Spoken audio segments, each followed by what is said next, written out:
Demain, nous attendons un cessez-le-feu. Cette proposition est sur la table.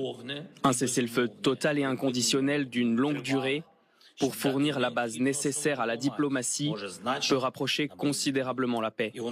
En Ukraine, il n'y a aucun problème pour négocier. Nous sommes prêts à accepter n'importe quel format. Je serai en Turquie ce jeudi 15 mai et je m'attends à ce que Poutine vienne en personne.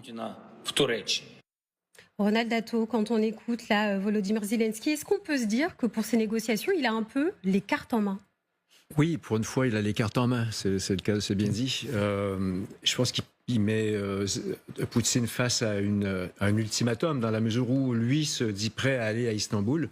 Parce que je ne crois pas que Poutine acceptera d'aller à Istanbul. Je pense que c'est Jérôme Garraud qui disait tout à l'heure qu'il est tellement paranoïaque, qu'il a tellement peur pour sa santé, que, à mon avis, Poutine ne fera jamais le déplacement jusqu'à Istanbul pour rencontrer en personne Volodymyr Zelensky.